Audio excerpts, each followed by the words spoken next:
الدرجات. صدق الله مولانا العظيم وصدق رسوله النبي الكريم الأمين. إن الله وملائكته يصلون على النبي يا أيها الذين آمنوا صلوا عليه وسلموا تسليما.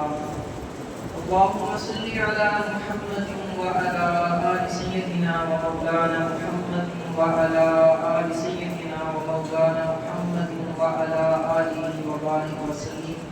کوئی زبان خاموش نہ رہے، محبت سے پڑھیں الصلاۃ والسلام علیک یا سیدی یا رسول اللہ وعلى آلہ وصحبہ یا سیدی یا حبیب اللہ. پاک رب العزت جل مجدہ الکریم کی حمد و ثنا اور مدینے کے تاجدار آمینہ کے لال حضرت محمد مصطفیٰ صلی اللہ علیہ وسلم آپ کی بارگاہ میں ہدیہ درود و سلام عرض گزار ہونے کے بعد حاضرین مجلس السلام علیکم ورحمۃ اللہ وبرکاتہ. وعلیکم السلام ورحمۃ اللہ.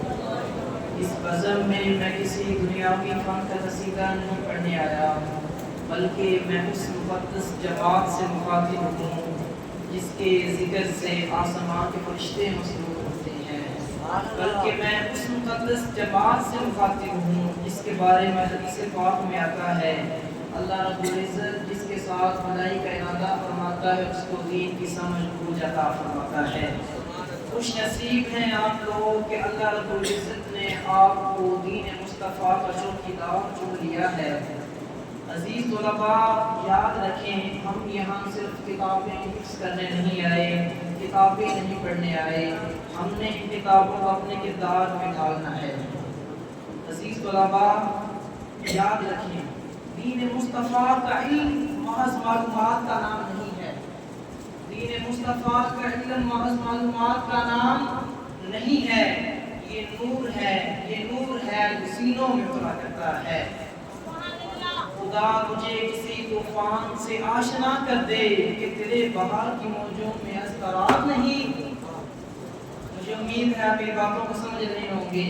اپنے بیٹھنے کا یہاں پر ثبوت دیں اور سبحان اللہ کی صدا بلند کریں. سبحان اللہ. عزیز طلباء، علم عمل کے بغیر ایک بوجھ ہے. یاد رکھیں، اگر ایک عالم دین کا تقویٰ عام انسان کی طرح ہے، اگر ایک عالم دین کا اخلاق عام انسان کی طرح ہے، اگر ایک عالم دین کی گفتگو کا طریقہ عام انسان کی طرح ہے، تو یاد رکھیں اس نے علم تو حاصل کیا ہے پر علم کی روح کو وہ نہیں پا سکا. ہمارے اوصاف ایسے ہیں جو ایک حدیث پڑھتے ان کی زندگیاں بدل جاتی. اقبال نے کہا تھا عمل سے زندگی بنتی ہے، عمل سے زندگی بنتی ہے، جنت بھی جہنم بھی، یہ خاکی اپنی فطرت پہ نہ نوری ہے نہ ناری. عزیز طلباء یاد رکھیں، یہ دور فتنوں کا دور ہے. موبائل فون، سوشل میڈیا اور فضول مصروفیات ایک طالب علم کے راہ حق کا ڈاکو ہے. یہ تعلیمی ایام جو طالب علم ضائع کر دیتا ہے، یاد رکھیں وہ کبھی بھی امام بخاری اور امام غزالی کا وارث نہیں بن سکتا. خدا اس وقت کی قدر کو پہچانے، اور یہ وقت ہی وہ واحد سرمایہ ہے کہ دنیا کی ساری دولت دینے کے بعد بھی واپس لوٹایا جا سکتا نہیں. اگر یہ وقت آپ کو ملا ہے تو اللہ کا شکر ادا کریں، اس وقت کو ضائع نہ کریں. خدا اس وقت کو ضائع نہ کریں. اور کامیابی کا دار و مدار ذہانت پر نہیں، کامیابی کا دار و مدار ادب پر ہے. جو طالب علم مدرسے کی دیواروں سے لے کے استاذوں کے جوتوں تک جتنا زیادہ مؤدب ہے، اللہ رب العزت اس کو اتنا ہی زیادہ مقام عطا فرماتا ہے. بادب بانصیب، بے ادب بے نصیب. اللہ کے بندو ادب کو اپنے سینے میں رکھو. جتنا زیادہ ادب کرو گے اللہ آپ کو اتنی زیادہ کامیابی عطا فرمائے گا. اور آخر میں یہی کہنا چاہوں گا، اپنے مقصد کو پہچانیں، اپنے مقصد کو پہچانیں. آپ لوگوں نے امت مسلمہ کی کشتی کو پار لگانا ہے.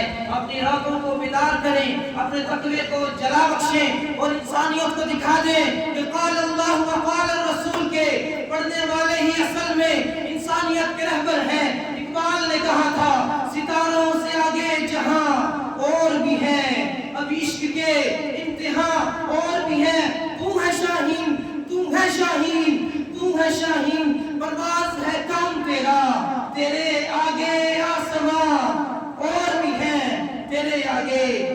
تمام اور بھی ہیں دوران گفتگو اگر دوران جوش یا کم علم کی وجہ سے کوئی جملے گستاخانہ ادا ہو گئے ہوں تو میں اللہ کے حضور سے دل سے توبہ کرتا ہوں. میری دعا ہے اللہ رب العزت ہمارے اس مسجد و مدرسے کو اسلام ایک مضبوط قلعہ بنائے. وآخر دعوانا الحمدللہ رب العالمین.